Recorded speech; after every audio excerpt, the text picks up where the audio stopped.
Hello and welcome back to GraphQL Fireside Chats. My name is Sarah Renaud with This.Labs. This event is part of a 4-part online series hosted with Hasura. Each week we will focus on GraphQL and a different front-end framework. This week is all about GraphQL and Flutter. Our sponsors today are This.Labs and Hasura. This.Labs are your partners in modern digital transformation. We specialize in mentorship, consulting, training, and staff augmentation for enterprise organizations. Find out more at this.labs.com or send us an email at hi@this.co.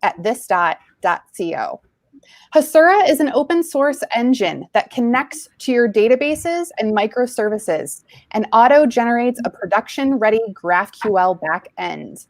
You can read more about Hasura at hasura.io. GraphQL Fireside Chats continue next week. Join us for GraphQL and Vue on August 4th, GraphQL and Angular on August 11th, and GraphQL and Relay on August 18th. For more information, check out graphql-meetup.com. I'm pleased to introduce our speakers for today's Fireside Chat.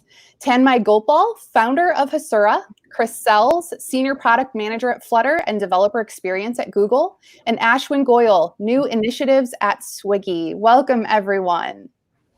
I will let Tanmai take it from here. Hey, everybody, and thank you so much, Chris and Ashwin, for joining us. To kick things off, would love for a round of quick introductions, and let us know where you're dialing in from, Chris. Hi, my name is Chris, and I am a PM on the Flutter team. I'm officially based in California, but have been living in Portland, Oregon with my family during the pandemic. And I have a long history of developer tools and services of all kinds. Developers are my people, and I've been on the Flutter team for about a year and a half and have loved it. Love Flutter, love the Flutter team, love the Flutter community. That sounds awesome. And what kind of stuff have you been doing kind of before you started working with? Well, so I've been at Google for about almost 6 years now. The first 3 years were cloud developer tools. After that, I did a year on Android, and then before Google, I had about 20 plus years in developer tools and services in the Windows and Microsoft ecosystem. Got it. That's awesome. Yeah, and when I was trying to find out where Chris is, I went to your Twitter profile, and that's the first time I saw lat long. And then I took that lat long and pasted that into search, and that also worked. So that was interesting. That's the first time I've done that. But that's awesome. Ashwin. Yeah, so I work at Swiggy. Swiggy is India's largest food delivery company. I joined the New Initiatives team last year. Basically, New Initiatives is where we work on high conviction, high impact projects that we think are going to shape the future of our company. Now, I personally joined as more of like a project manager / product manager, but due to the needs of what this fast-paced environment that New Initiatives is, I kind of got into coding. That's where I kind of got exposed to Flutter, Hasura, etc. And yeah, it's been a wild ride, I would say. That's amazing. That's awesome. And what kind of stuff were you doing before you started leading some new initiatives at Swiggy? So I've been a serial founder. I haven't found any success. That's with startups, that's always the case, right? But I've been, ever since I came out of college, I think I knew that I wanted to own a product, right? I wanted to see it through from start to end, take complete ownership. And I've worked at a company called Bombay Shirts, which did custom shirts. I've worked at a media company. I've started my own media company. I've started a YouTube channel. A bit of everything, I guess, in there. Now it's food, so that's awesome.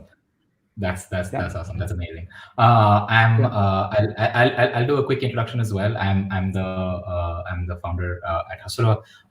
Helped build one the early versions of Hasura, and then I mean, of course, it was an early version, but entirely scrapped, doesn't exist anymore. I don't have a line of code that I've contributed anymore, but that's how it is. Hasura is in the kind of GraphQL ecosystem to kind of help people get productive with GraphQL on top of their data sources. This is an extremely exciting conversation to have. Because it's an amazing set of people that we have here, where Ashwin's been kind of leading the team and working actively in building a new application and kind of scaling that, kind of going from MVP to validation to scaling to rapid iteration on a consumer application using technologies.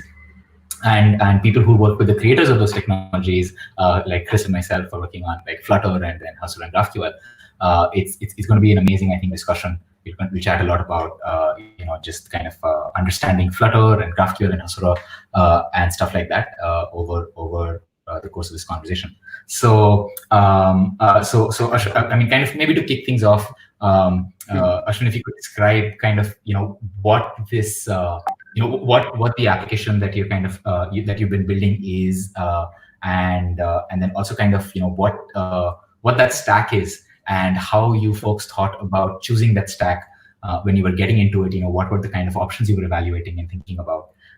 And that'd be a great way to kickstart this conversation.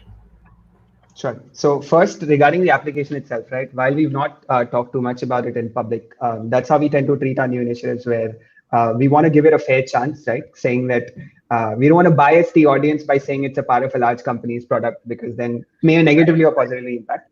But right. What it is that we're trying to digitize commerce in this country more so than it is already. And we feel like COVID is accelerating this trend where a business that was traditionally completely offline cannot remain completely offline, right? That at least a part of it or maybe entirely has to come online, right?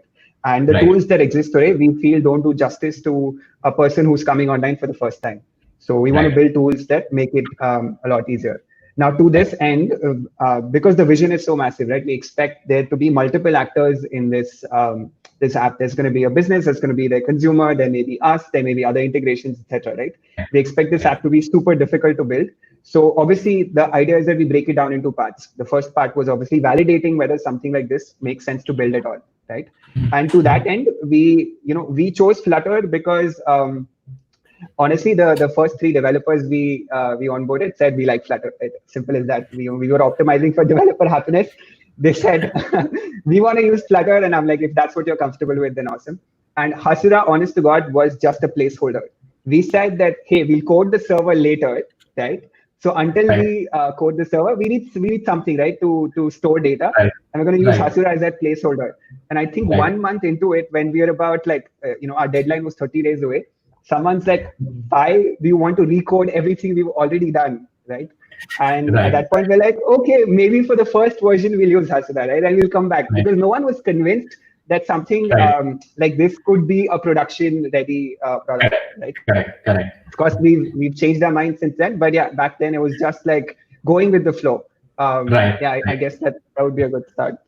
Right. No, that's awesome. And so when what was that kind of early those early experiences like? There was like you had what 2 to 3 months to get like a first version of your application out. Yeah. So not just that, we had to design it, we had to build it, we had to launch it, and most of us were not even app developers. We didn't even know how to release an app on the Play Store or the App Store. We were Googling it like a week before launch, right? And in this space, figuring stuff out with other languages was really difficult. I don't know, trying to set up a new repo in a new language. Like, let's say I'm trying to go React Native and I want to set up a new repo and say hello world on the screen, right? If every developer is spending 2 days doing that, then I think that's just 2 days that's lost. Whereas with Flutter and Hasura, we just kind of got started in 1 hour, and every new developer that was joining was able to quickly get started. That's what kind of convinced us that, hey, we are maybe, on the right track. Got it. And so I think kind of like diving deeper into Flutter a little bit, right? Like from, Chris, would kind of love to hear from you, like how, what the genesis and kind of the goals for Flutter itself are, and how does it kind of at a high level compare to are there similar kind of frameworks and initiatives that developers can use, and how does it compare to that? And yeah, I'm a little bit familiar with React Native personally, not too much with Flutter, but would also love for you to chat a little bit about Dart and the choice of Dart for using Flutter, and kind of how that's evolved over the last few years.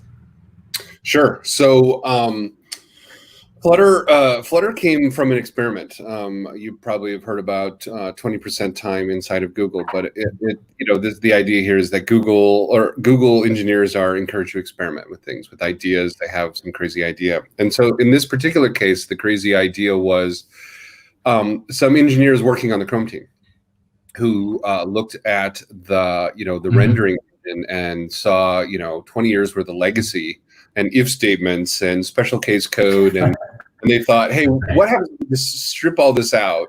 What can we do with the rendering if we just focus on the modern best practices, right? And they found 1 or 2 orders of magnitude of rendering performance increase, which doesn't surprise anyone. But then they'd come up with an engine that couldn't actually render the web, right? Because of course we still have that 20 years. Yep. So they said, well, what can we do with such a thing? And having a rendering engine that can run anywhere is pretty powerful. If you look at the platform that Google supports, iOS, Android, desktop in various forms, web, right? And of course we have our own smart displays and our own devices, right? How powerful would it be for Google to be able to have this rendering engine where instead of having, I think somebody did, the number of clocks we've built. We have 7 clock implementation teams that are all building the material guidance and trying to build the same clock that work the same way. But there's 7 teams building a clock. And, So just to interrupt a little bit, Chris, I think this when you say rendering engine, right? What does that mean exactly? Like what is the rendering engine that people were using before and that people wanted to move to? They were using the 17 building a clock. We're just writing native code on Android and iOS, web, and all these platforms. And so the idea was, what if we had a platform that allowed them to write that once, and then the rendering engine could run on all those platforms, and you could have one team building a clock that looked and felt the same across everything, and therefore save Google money and put those engineers to work on solving other problems. And, Google's a big company, but we still only have so many engineers to go around, and we're still always looking for more engineers to solve bigger problems. So if we could be more efficient about the use of our engineers and make them more productive and put them to work on other things, then that's a big win. And so the proof of concept engine we built was essentially the core runtime of Flutter. It's an engine. If you want to think about the core of Flutter, it's kind of think of it as Unity, right? Unity is an engine in native code, accesses that engine and does all kinds of great, amazing things for games. You can think of Flutter as Unity for apps. Really, it's just the same thing. And so the team went looking for a platform or a language, and it's really a platform that they found with Dart that allowed them to do 2 pretty unique things when you join them together. They wanted a really simple, fast, easy language for writing code and for executing code very quickly. So Dart supported JIT compilation, and there's a VM that you use at debugging time, and that enables sub 1 second hot reload. You make a change, and boom, you immediately see that change as you write the code, and you run it on your Android device or iOS or on the web or wherever you're running your code. Right? We support hot reload, and I don't know. Well, we do know, right, that this changes how people write their code. Essentially, what they do is they open up their development environments, they run their app in its current state, they navigate to the screen that they're going to work on, they start writing code, and they watch their app change in front of them with with the data that they've got in their current app. Yeah. And that is transformative. It is surprising how powerful that feeling is, right? Yeah. It's just surprising how impactful that feature is, right? And I look back to the even when I think about like the rise of dynamic languages, almost, right? It's kind of that same experience of saying I can write some code in an interpreter, right, and then and get that immediate feedback versus waiting for a compile to happen, right? It's almost like that factor is that central. But that's super amazing to hear. And do you think that this effort of kind of creating this was similar to and I remember like this was just about, I think, 10 years ago, which feels like it was a millennium ago though, which was there was this thing called GWT, right, which was this Google web developer kit that was kind of like a Java-based thing that would create kind of like this. I don't know if it would be a rendering engine, but like a common way to build across different platforms. Do you think there were similarities with that, and the motives were similar? How do you think about that?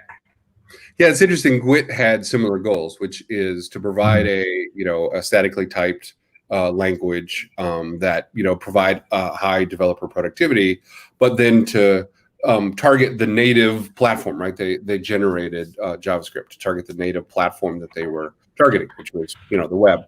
And Dart is similar, right? I mean, you use just-in-time compilation and a VM during development time, but when you actually are ready to release your app, again, whether it's to the web or iOS or Android or desktop, or wherever you're sending your Flutter app, you get native code to that platform. So what you get is, the best of both, right? You get this super fast development environment that you would normally only get in, dynamically compiled languages, right? Or interpreted languages. But then you get runtime performance and app size that you would normally get with something that was targeting native, right? And that's the unique thing that Dart brought to Flutter, that there wasn't anything else that did that, and that's the choice of Dart for Flutter. And then it has done an amazing thing. We've got developers ground up. Hey, we love Flutter. Let's use Flutter. Let's build a new project in Flutter, and we're seeing it kind of grassroots take hold in all kinds of places. With a huge number of developers, the growth on Flutter is amazing to me. At the same time, you have native performance, right? So you don't have to give up one or the other. You don't have to give up a developer experience to get native performance. You don't have to give up a native performance to get a developer experience. You get both, and that, of course, is kind of the key value proposition for Flutter. Yep. I mean, having your cake and eating it too, right? Best. That's right. I think. So that makes a lot of sense. And so I mean, I think like for like Ashwin said, right? Swiggy is one of the largest food delivery service in India, which is kind of insane. India is the largest number of people in the world also. So that's pretty big. That's a big number. It's a huge number, right? Yes. And kind of once organizations reach that kind of scale, right? It is amazing to be able to kind of rapidly kind of adopt new technologies, experiment with them, release stuff, validate things, scale things, right? And it is amazing that in kind of that, like, in a fairly high pressure, a high velocity environment, right? Where the stakes kind of progressively become higher, Ashwin, you would kind of be able to adopt, Flutter and Dart, which are relatively kind of newer in the ecosystem, right? So how has that experience been for you, leading the team and for your developers when it came to using Flutter and Dart specifically, right? Like, what were your kind of expectations going in, right? How was that learning experience? What resources did you use? And what were kind of some of the challenges that you faced? And how what was that like in the first few months of building the application? Sure. I'll first touch upon the fact that it's a high pressure environment, right? And that this company is obviously moving fast. In 2015, it was like everyone was starting a food delivery company, right? It was the hot thing. Just like GPT is trending today, there was food delivery was trending back then. And there were only two companies, I guess, for the most part, survived that onslaught, right? Ours being one of them. And if you speak to the founders about what they used to do regarding technology back then, you'll almost get a blank stare. Like, we used to use WooCommerce, right? We were running a food delivery company on WooCommerce, and one of our biggest USPs is being able to track the delivery person, in live location, right? Right. I think we were one of the first companies to make it happen. Back then, before we had this Google Maps integration and all, our founder used to call the partner and say, "Hey, where are you on the map? Tell me what's near you, so I'm gonna communicate that to the customer." Right? That's how we've generally grown, right? Wow. Doing things that don't scale. So that while our companies become bigger, that attitude is still there in our founders, right? So when we go pitch technologies to them, it's not like it's not a tough ask, right? It's basically saying that this is the right tool for the right job, and this is what we have to do. Now, regarding the experience, I started off a bit distant from the technology decisions, but as I said, right, our developers came in, they were interested in Flutter. They said this new Hasura thing is out, makes it easier to handle your database. I'm like, okay, go ahead and use it. But I think as the app started seeing some success, I got involved, right? Because every time a production bug comes in, I'm waking up the developers at 11 in the night. I'm like, I'd rather just fix it myself in case they don't pick up, right? Because again, high stress environment, it hurts me physically when a customer says, "I'm not able to access your app." That is true. Well, I'm going to add here, Ashwin, that this is you're continuing the founder experience. So this is great. Exactly. Like, wake up at 12, I'm going to fix this myself for my users, right? So that's awesome. Yeah. And what happened after that is that I started to get into it. I started to get into Flutter and Hasura both. And it was too easy. That's why I in the note I sent before this talk, right, I said it felt like a toy. Like, how is it so easy? Like, I come from, I was taught Java in school, right? When I was in college, I was taught Java, and everything was 500 lines. Like, you want to show hello world on screen, make 6 classes, and find a way to get it on the screen. And now I'm like, I just wrote 5 lines of code, and there's UI on the screen, and it's connected to our database, and it's I can create data back and forth. Right. So I think the experience is, at least for me, coming from a traditional web developer background, seeing mobile development become so easy was actually very encouraging, because then I'm like, hey, if I can do it, then others can as well, right?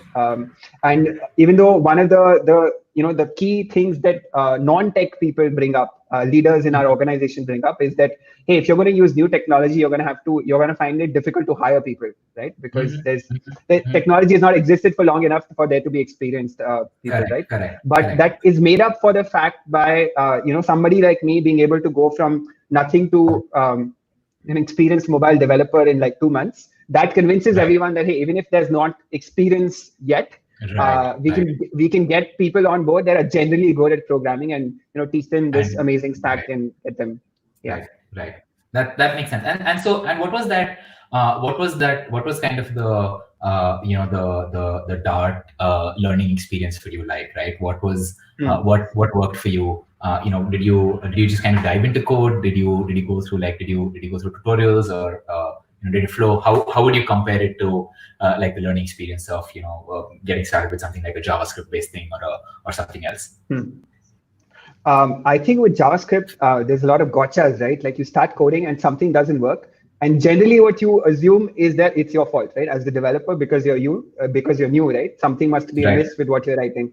Whereas it could be that in the case of JavaScript, it's the language itself, and you don't want to give up, right? As a new developer, resilience is how you're going to learn something. But 10 hours later, you might just find out that it's not me, it's the language or the framework, right?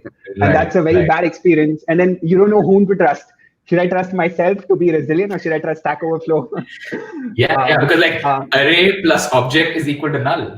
Anything can happen in JavaScript. And that's not the same with that. One is, of course, I felt comfortable because it felt like I was reminded of Java, as in the syntactical, the strong typing and all. I was reminded of Java, so it felt comfortable. And second is, I dived right in. And what I quickly realized is that I can trust the language. So when I say something, when I write something, and if something breaks, I know that there's something that I need to go fix versus something that Dart needs to go fix. And I think once you start, using it, I jumped in directly into production code, right? There was a running app already. Right. I'm like, hey, Right. this pixel is off. I want to go fix it. I found the Right. screen. I made the change, and it just worked. And I was like, this is awesome. I'm a mobile developer now. That's awesome.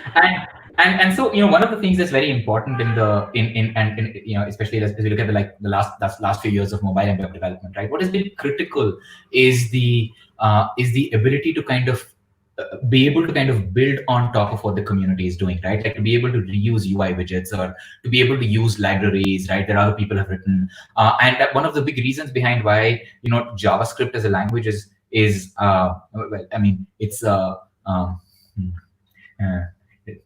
inconsistent, to be polite. It's the most polite way of putting it, right? In its user experience, because it wasn't designed first up to be a complete language, right? But the reason why JavaScript,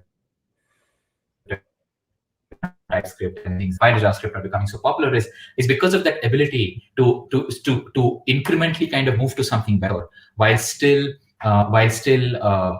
being able to interop with a larger ecosystem and a base, right, and stand on kind of the shoulder of the community, right? And that experience is critical, and that ability is that interop ability is critical to kind of grow a community and for a technology to be useful.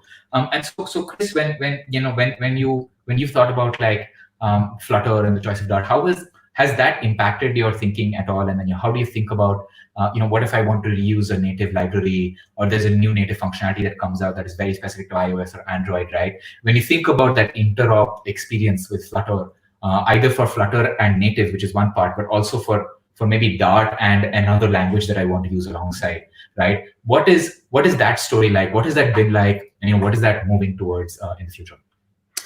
Well, we think deeply about the ecosystem on the Flutter team, and that's work that takes up a lot of my time. Actually, I work very closely with the ecosystem at various levels to make sure that not only is Flutter itself a great developer experience, but the whole ecosystem around Flutter, this set of shared packages and plugins that people can reach for. And that's a different kind of problem, because it isn't the case that the Flutter team is big enough to be able to build the long tail of all the things that we want to integrate with. So the job of the Flutter team really there was to build the infrastructure that enables plugins that work across multiple platforms. And we've done a lot of work recently to push on the ecosystem, to encourage the ecosystem. For example, initially when we were building plugins, we had this idea that we shipped first on Android and iOS. So if you're building a plugin, by definition, you're supporting Android and iOS. But there was nothing in the metadata format that said, oh, this is supporting Android or iOS. And in fact, we ourselves built some plugins that said, oh, this is actually Android only. It's just to get to Android specific functionality. And if you call it on iOS, it just doesn't work. There's no marking. And so recently, we updated our metadata format so you could say explicitly it does Android, it does iOS, it does web, it does whatever it does, right? And then it doesn't do all of the rest. Then combine that with this idea of federation. And the idea of federation is it's rare to find a developer or a team of developers who can write all of the native code that integrates, Dart and Flutter with all of the platforms that you want a plugin to be able to support. So the idea of federation is, hey, you've got some mobile devs, they can build, that part of the camera, the native access to the camera. You've got some web devs, they can build the camera integration. You've got some Windows, you've got some Linux. And so a federation really enables, different teams to kind of build different supports for this the set of plugins where you're also providing a unified developer experience for the Flutter developer that says, I want the camera. And, when I deploy to Android, I want the Android bits to be included. And when I deploy to, web, I want the web bits to be included, right? And that's all compiled time decision. But I can just say, I want the camera. I want to call these functions on the camera. I want camera good things to happen. And then at the lower level, the combination of the metadata and the federation allows you to pull in the right bits. So we've worked on that. Then at the same time, we've also been pushing on this idea of higher and higher quality for the ecosystem as a whole. For example, we just released a new pub.dev with this idea with a revamped scoring system. And the scoring is kind of all the things that we can know about a package or a plugin that indicate quality. And we publish all of that, and we make it very clear to both to the user what the quality is and to the authors so that they can work and increase their quality. Because of course, developers always want to see their stuff at the top of the list, right? They always want to be at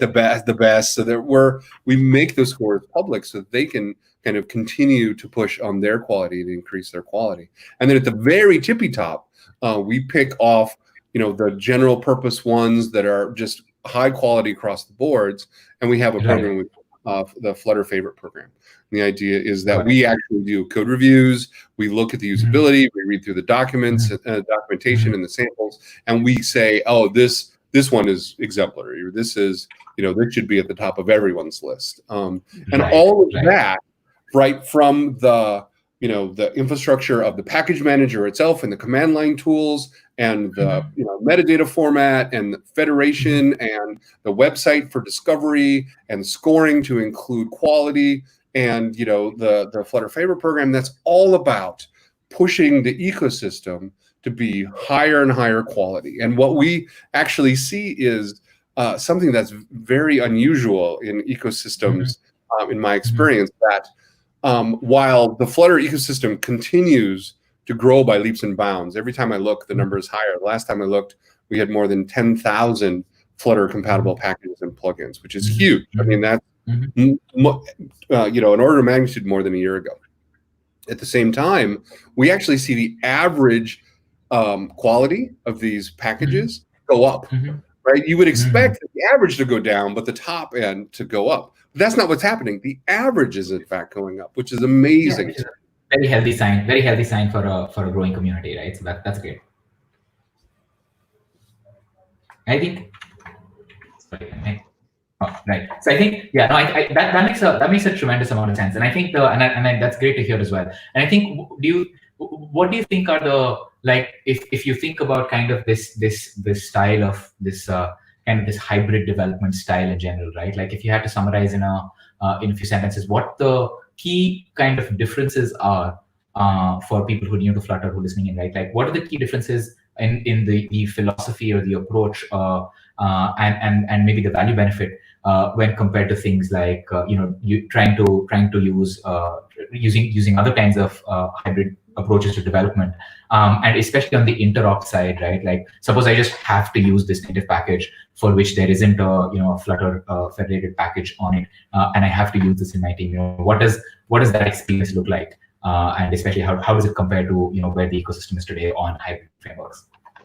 Well, so I'll say two things about that. One thing I'll say is Flutter was designed from its APIs to its core principles to be kind of powerful and simple to use in a way that I have never seen an API being. It has this unusual quality that as you dig deeper and you find whole new wonderful things you never saw before, as opposed to a lot of things you dig deeper and you're like, oh, this is where the crappy part is, right? It's not like that. You get to the more amazing it becomes. And again, I'm unbiased, or I'm obviously biased, right? So feel free to take my word with a grain of salt. But I've joined the Flutter team because I love programming Flutter, and that's the truth. So we use composition, we use declarative style of programming, we use reactivity, we use static typing, we use all the best kind of practices of how to build UIs that we've learned over the last 20 years as an industry, and we've put all of that into Flutter. So that's one thing I will say. The other thing I will say is the core philosophy of Flutter. Yes, it is an engine that runs on multiple platforms, and yes, you can write a code base that runs across multiple platforms, but it is not done in a lowest common denominator kind of way. It is not the The only things you can do in Flutter are the things that all platforms support. We don't do that with Flutter at all. Instead, Flutter is made to be the best possible way to build an app on every one of the platforms we support, and that is always our goal. Whether we make it or not, I'll leave that to the community to judge, but that is our goal. And so, as part of the consequence of that, it is always the case in a Flutter app that you can always drop down to native to get to whatever you need to do. If you want, to pull in some Android only code, then that's fine. You can write your Java code and then hook that up to your Dart and Flutter app. If you want to package that and make it available to either other of your projects or to the world at large, you can put it into a plugin and kind of encapsulate it and keep it away from your main app as a kind of a packaging technique. But that's up to you. You can always get to the native API. So that is how we enable the Flutter runs everywhere while still providing high quality experience everywhere, because you can always run Flutter code. It has never been the case that we expect that all apps can just be Dart and Flutter. We know that people need to write native code, whether it's packaged as plugins or just as part of an app. That's okay. That is to be expected. Got it. No, that makes sense. And I think what's I think amazing to hear, because I haven't because this is not something that I thought about before, but all the kind of entire approach that Flutter is kind of taking is very, very similar to the way that we think about Hasura.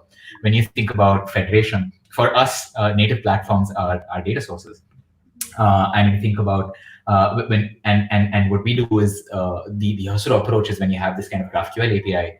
Hasura has a metadata engine that Hasura has a metadata engine that kind of takes an incoming API call, is able to kind of add access control rules to it or annotations to it, and then compiles that down to a SQL dialect that is specific for a database. And then as we think about adding support for multiple databases, one of the things that we're very conscious of is that it's not about the lowest common denominator of what all databases support. It's about providing the best experience to extract the sure, there's a kind of common value, but it's also about the experience of being able to extract the most powerful features of that specific platform or data store that you are using, right? Because you are on that database for a reason, right? So that's kind of super interesting to hear, and especially well, I mean, we think about federation as well in a slightly different context, but that's very, very interesting. I think, and kind of maybe switching gears to that kind of API integration GraphQL side, right? What is the kind of what was kind of the experience like, Ashwin, for you folks and for the team when they were kind of starting to integrate for the first time with a GraphQL API instead of a REST API, and that API integration story for the developer building? What was that journey like? What were like kind of what were things that made you happy, and what were kind of gotchas with that API integration piece specifically? Yeah, so I come from a Rails background, right? We used to write hardcore Rails servers, and they were made for REST APIs. So we would, create a scaffold, and it would automatically create all the actions for, creating an object, getting the index, getting the show, getting one object in return, right? And then moving from that to something like a GraphQL, especially Hasura, I guess, in this context, where the entire API was kind of generated for you. It was a convention, right? Saying that if you want to access data, this is the way you access it. If you want to access 10 objects, this is the way you access it, right? And the data source is abstracted behind that. I think that made it easier to get started, saying that the person who's managing the database doesn't have to be the person communicating with the person writing the apps, right? Because that person could make their foreign keys and their validations on the server, ensure that the server never becomes inconsistent. But the app developer only has to worry about the view, the front end, right? In that sense, I think it was. I'm always a believer in convention over configuration, and I think GraphQL kind of embodies that completely. Right. No, so when you started working with GraphQL and Flutter specifically, right? What was kind of the GraphQL client side experience like? And is it for example, was have you folks been using kind of you've been calling the GraphQL API like a REST API with the GraphQL query embedded in the body, or is there also like a code gen step that happens to kind of, because the GraphQL API, any particular GraphQL query you can kind of extract the type of the response from that, right? And then use that within the code base as well. So what does that piece look like right now? So initially, we started with a very, we would say, scalable approach where GraphQL queries were in their own folder. Then we had a repository that would access those queries, convert the response into a native dark model and send it back to the view. But as we kept building, we realized that so much abstraction is actually hurting us, because the query was situated somewhere else and the function that was calling that query was somewhere else. So we actually found it a lot more comfortable to have the query inline. Saying that, hey, this is where the access comes out. You give it, let's say, an ID, and in return, you get a Dart model that represents that object. So we found it a lot easier to have it more inline than abstracted. But I think as we scale, we'll have to revisit some of this, because now we're seeing that the same object may be accessed in 10 different ways, depending on which part of the application is accessing it, right? The number of variables may change, the where condition may change. So I think it's a process of discovery, but my recommendation is that you start with the easiest approach first, and as you scale, you let your requirements guide you rather than trying to build everything on day one, saying that, hey, I want to make a scalable API. Right. Yeah. No, that makes a lot of sense, and I think that's very interesting as well, because like I think there's so many different ways to approach that kind of how you package the GraphQL API with the with the way that you're building UI, right? Like for example, a lot of like when we think about like the way when GraphQL was invented at Facebook and their motivation there, and the client that they use is the Relay GraphQL client, and then internal modifications of that, right? It's a very different stack inside Facebook. But as kind of GraphQL came out to the outside, came to the world outside, right? That amount of tooling that is required to be able to say, the vision for GraphQL was to say, we have a UI component. We can declare the API call or the data dependency next to the UI component, right? We can co-locate that. And what happens is that as the UI renders, the runtime, the rendering kind of like the rendering engine that is kind of displaying this markup and running the component code to display the UI, that piece, as it is kind of stepping through the components in the component tree, is going to extract those pieces of the GraphQL query and compose a full GraphQL query and automatically make that query, right? But that requires a tremendous amount of tooling on the client side to make that vision come to life, right? And although Relay is spectacular at making that possible, very few people still use Relay, because Relay is a little bit harder to use, it's a little bit harder to set up. But the vision for the GraphQL API integration of the UI component was to say that we can co-locate our data dependencies, what we want from the API, next to the UI component that we wanted, right? As opposed, and although a more kind of common initial approach is like what you said, right, where you'd rather just keep all of the API stuff in one place, right? Which at least makes it convenient to think about, right? But from a developer point of view, if everything was perfect, it would be ideal to have that data dependency next to the UI component, right? So I think it's going to be very interesting to see how that piece also gradually evolves, because there's going to be a significant amount of tooling required to make that happen. But Chris, on this piece of like data co-location with the UI and the API integration with Flutter, do you have a point of view on that? And what is kind of ideal in your mind, Flutter or not, when it comes to application building on the UI? And I remember you mentioned also that that this was OData and GraphQL are kind of in a similar place. And from your experiences with both OData and GraphQL, does that impact the way you think about UI architecture, UI plus API architecture, and good developer experience there? Yeah, that's a hard question, right? I mean, because fundamentally, what you're doing is whenever you've got a remote system, you're dealing with the tension between consistency, which is, you should go back to the database every single time because it's the only real central store of all the data. But versus, client-side caching, where you actually have, a local cache and you don't have to go to the database for data for some amount of time, whatever that is. Maybe it's a session, maybe it's a second, maybe it's until you get some notification from the server that your cache is invalid.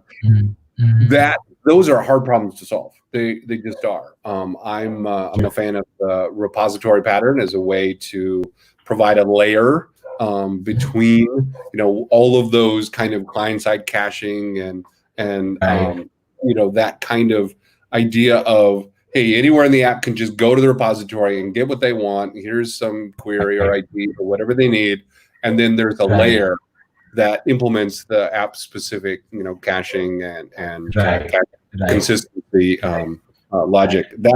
That is almost the only kind of guidance I can offer at that point, because every application has trade-offs, and those are the trade-offs, right? Do you want to go back over the wire every single time? Do you want to keep a local cache? How do you validate those cache? And cache is hard. It just is. Yep. No, that makes sense. And from kind of the typed experience, right? The experience of having an API that can help you generate types, right?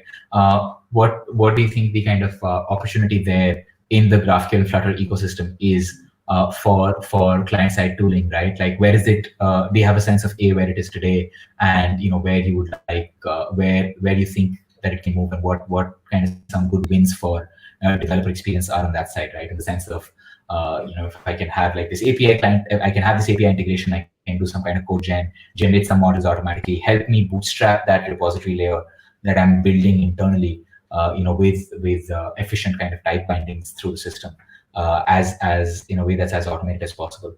Does that make sense? And do you have it does. And this is something we think long and hard about on the Flutter team, which is essentially what you're talking about is bridging type systems. I've got some online object representation in JSON or XML or whatever format it comes across, right? And it could be on the disk too. And the question is, how and when do you turn that into Dart types? I'm a static typing fan all the way.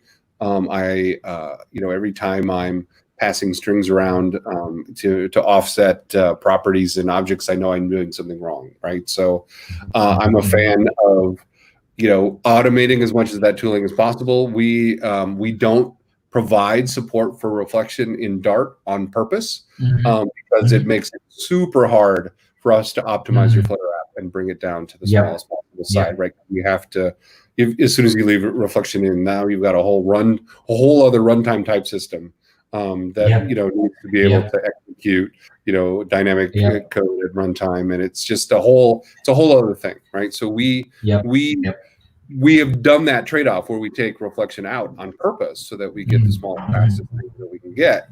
But what that then does is it pushes the burden onto the developer at development time, right?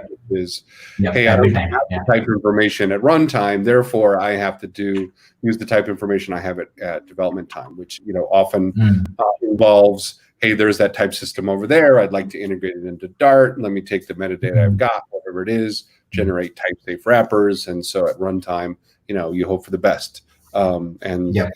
That is essentially what you're doing, bridging type systems. Every way we can automate that and take the human out of it, the fewer errors you get, and I'm a fan of that.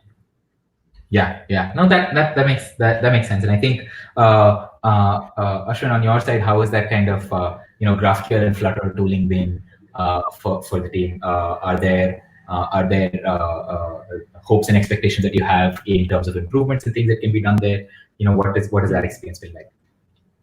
So talking about the type conversion, right? As soon as we make a model, the first thing we do is make a Dart class, and then we write like 200 lines of boilerplate code to convert the remote representation into a native representation, and back and forth, right? In fact, at one point, when we first started, the first class that was made, the first model that was made, created 10 different functions for 10 different things you might do, like to convert it into JSON, to convert it back from JSON, to convert it to XML, etc. Right? And every class that was made subsequently, every developer started copying that code. Like they started making 10 representation. I'm like, we don't need 10 representations for everything. That was just a special case. It was a user object, right? But the copy paste game was so strong that everyone started that boilerplate journey. So, and one of the mistakes that the first developer made is that we wanted to convert a numeric type in Postgres to a double in Dart. Right. And they were not able to, they didn't know too much about try, parse, etc. So what they did is they converted the number to a string, and then they converted that string to a number again. Right. And that was in the entire code base. Like 100 times, whenever you want to convert a number to a double, you're like string first and then double. Right.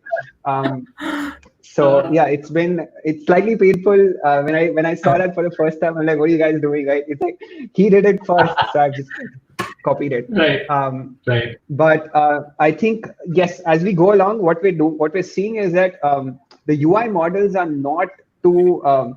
It's difficult to abstract them out completely from the repository, right? So whereas earlier, what we would do is I would, let's say, send the exact variables that the database needed. Let's say I'm trying to update the user's name. I would send the user ID and the new name, right? And then the repository would take care of updating the name. Whereas now what we do is we send the entire user object inside. So the repository now has to have some context of what that user object can contain, right? Which is a bit more UI focused. So what we're seeing is that over time, there is a bit of a bridge happening where it's not completely separated, where the repository does know something about the UI and the UI does know something about the repository. So in such a case, I think anything that automates that, that 200 lines of boilerplate code would make a material impact on productivity. Got it. No, that makes a lot of sense. And so kind of as we kind of come to a closing discussion, I think one of the last things I'd love to talk about is kind of like production tooling and production things that Ashwin, you would like to see on with kind of on the Flutter ecosystem, on the GraphQL ecosystem, on the Hasura side. What kind of things have been challenging to kind of debug or put in production, and what would you like to deal? What would you like less of? What would you when it comes to kind of dev and ops of both the mobile app and the GraphQL API and stuff like that? Yeah. First, I'll talk about Flutter. So again, I come from Rails, right, where anything that becomes convention almost either becomes a part of the Rails core ecosystem, or it becomes such a highly recommended thing that you don't even have to think about it. When it comes to Flutter, I think a couple of things that we struggled with is stuff like push notifications, update strategies, deep links, right? These are core functionalities of most modern apps, right? You need to send push notifications. There's no way around it. And we found so many competing solutions that once we implemented them and we realized that, hey, wait, the main or like the app got built, and then you click on a push notification and it's running in parallel. So it was just hard for us to reconcile that how do I navigate this person to another screen, right? Especially coming from a web background where every request has a lot of context, right? You know that this user is logged in, you know that I want to send it to a sign-in screen or dashboard. Whereas in mobile, you're saying that there are multiple threads running. The main thread is already opened the app, but there's a parallel thread that wants to go somewhere else, right? So I think either it's a part of the core Flutter ecosystem, or it's opinionated, saying that, hey, these are some of the recommendations we have. I think that would help a lot. Same with stuff like deep links. We struggled a lot with this for the same reasons, right? Where the app is open, you clicked on a deep link, and I'm like, wait, I want the main app to do something, but I don't have a reference to that. How do I make it go somewhere else, right? Right. I think that would be super helpful from a Flutter perspective. Now, regards to Hasura or GraphQL, right? One of the things we struggled with is authentication and authorization. Authentication to some extent is solved by JWT, but then tying that to an authorization system, saying, are you authorized to update this user object, right? Becomes complicated, especially in our app, because we have a multi-tenant app, right? Where a user, when they're looking at their own profile, has edit rights. When a user is looking at someone else's profile, they don't. But hey, that user could also be a business looking at their customer's profile, in which case they do again. Right. So creating this authentication or authorization layer in Hasura with like those and/or conditions, it's like 500 lines of code, and we don't know what's going on by the end. Right. Very interesting. Yeah. No, that makes sense. And I think kind of on the I can touch a little bit upon kind of like production grade stuff that and some systems on auths that we're working on. But would love to hear from you, Chris, on what kind of work the Flutter team is doing for on kind of this production tooling in a sense, or these kinds of integrations and things that Ashwin was talking about. Yeah, the main goal for the Flutter team is to make sure that the ecosystem is there and supported and robust to be able to support these kinds of things. For example, we as a team have looked at, for example, JSON serialization, but we have not done any kind of GraphQL specifically, right? We want to make sure that the ecosystem is healthy, and the folks that want to build GraphQL or any other kinds of both tooling and libraries have what they need from the ecosystem, as well as making sure the core services that you would build these kinds of things on are there and robust.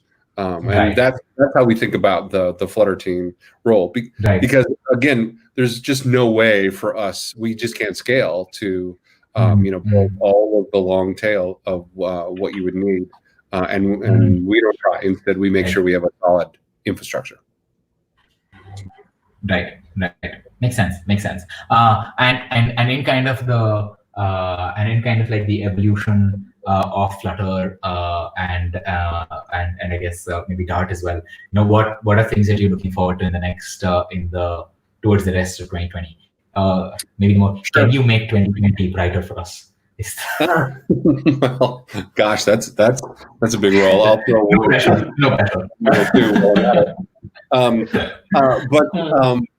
What I will say is that we're trying. One of the big features that's coming that I'm actually super excited about is this idea of null safety.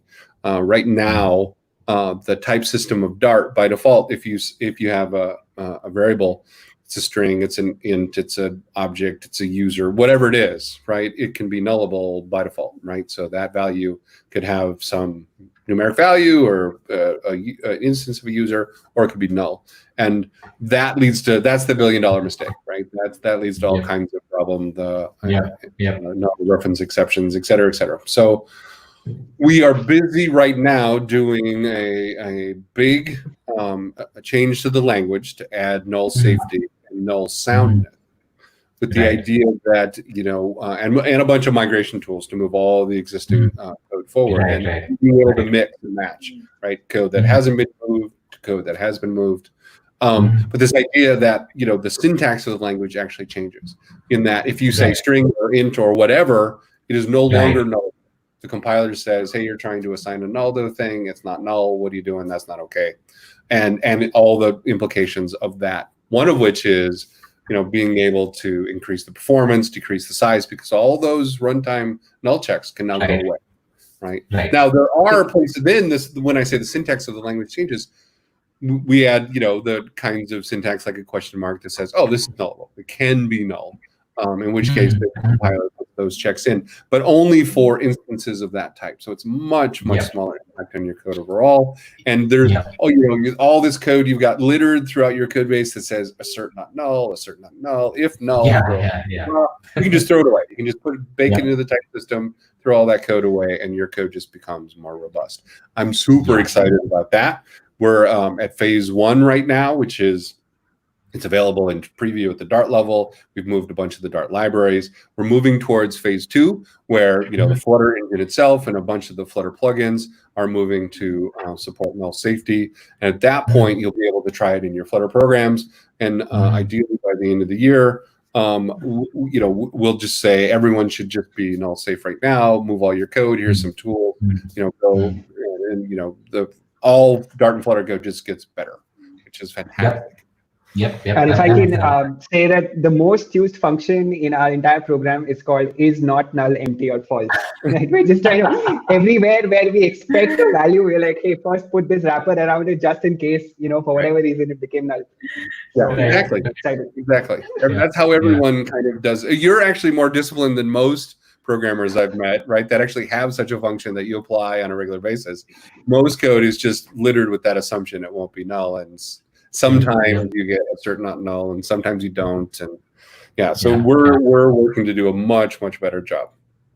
Yeah. No, that sounds very exciting. I think that sounds like a big win. Hasura itself is written in Haskell, and one of the first back in the day when I started working with Haskell, one of the first things that made a tremendous impact on me was the maybe type, and was kind of not dealing with this null checking. And I was like, my goodness, why isn't this there? Like this is the first thing everybody should have in any language, right? And it's surprising that we've gotten so far, so long without having this as a part of the type system, right? Of just making things explicitly nullable, not nullable, and having that at the type level, right? So I think that evolution is going to be very, very powerful. That makes a lot of sense. On the Hasura side of things, to Ashwin's point, where one of the things that we're also super excited about is supporting multiple roles, and so that should be for any particular user to be able to have multiple roles and use a combination of them simultaneously. I think that would be amazing for the kinds of use cases that you're talking about. So that's something that we're very excited about, that we should have in our next release or the release after. So that's definitely going to be a big thing. And yeah, I think from that point, it's going to make a lot of these kind of complex auth Z cases much easier to think about when you're setting up that GraphQL API. So that's kind of exciting on our end. I think because we're sort of out of time, I guess to kind of wrap up, would love for you folks to share your pandemic stress busting tips or any picks that you have, tech or non-tech, for folks who are listening in. Ashwin, would you like to go first? I'd say for number one thing would be move to Flutter, move to Hasura to reduce your stress, make your work at home experience much better. That's awesome. Well, one of the pieces of advice that I find, I have a lot of people coming to me and say, hey, how do I learn any new technology? Recently it's Flutter, but over the years it's been, how do I learn X, Y, and Z, right? And I would say, for those people who kind of want to get up to speed on Flutter, I would say you definitely should look at the docs and run the samples and write sample code, hello world, and simple stuff. But I would recommend actually you carve out a side little project and build a thing you care about. Maybe it's a little game you'll actually play. Maybe it's a little app you'll actually use to help improve your life. Build something you actually care about, and that will make it 10 times easier to learn, because then you'll go, oh, I'm running this app. I need this feature. Let me go track down how to implement that feature in Flutter, or this feature, or, oh my God, I can't believe Flutter does that. Let me add that in, and that, build something you care about with Flutter is a great way to get up to speed on Flutter. And of course, you'll need to keep your data somewhere. So what better place than GraphQL? That makes and on that note, I think we've working with the community, I think we've put together a nice Flutter plus GraphQL plus Hasura tutorial. If you head to hasura.io/learn, you'll see a Flutter icon there, and so that's a nice tutorial on Flutter plus GraphQL plus Hasura, which should have you building like a real-time app in just about 2-3 hours. So that might be useful as well. Any pandemic tips from you, Chris, or any other tips in life for your picks today? So what tip specifically? What kind of tip you could have? I was just like whatever. Any kind of like sorry, I meant picks for just like picks for people who are listening in terms of tech and non-tech things, or even and then of course what I have been personally kind of asking everybody I meet is pandemic dealing tips. I see. Sure. So I find there are two kinds of people in the world: people who like to work from home and people that don't like to work from home, right? And if you're in the kind of like to work from home category, good for you. That is fantastic. But even for those kinds of people, and I'm in that category, I like to work from home. You still need social interaction. I've used Google Hangouts for video conferencing a lot in the last few months to do online activities with my friends, right? We do online gaming, we do, we work on projects together, and, we do online video conferencing to move projects, we do pair programming, as a product manager, I spend a lot of time in meetings, but I still, now, because I don't run into people in the hallway, right, I take time, even during those work meetings, 5-10 minutes to catch up on people, how they're doing in their lives, how they're dealing with the pandemic, what's news. Take those time, use the technology that we've got, not just for tech, but for the social, for the human, right? I mean, ultimately, the thing that I love most about Flutter is the people, both the people on the team and the people in the community, the people I get to help by making Flutter better. That's really what I like the most. So don't forget the people, is what I'll say. Yep. No. Yeah. No, that's I think that's a very nice way to look at it and to do this, because I think what might even happen is that as we come out of this, we would be in a place where our communication with each other has actually improved, because we're becoming more intentional about communicating with each other, because we have to be now, right? So I think I think there's a opportunity for a good positive impact there. I mean, so that's interesting to hear. I think thank you so much, folks, both of you, for joining us today. You can follow Chris on at Chris Sales on Twitter. We'll be posting these links.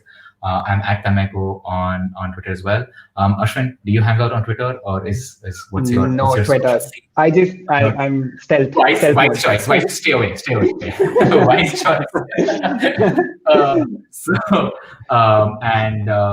We'll post a few links on how folks can reach out to us if you have any questions. Thank you so much for tuning in, and thank you so much, Chris and Ashwin, for joining us today. See you next week for the next Fireside Chat. Bye, folks. Bye.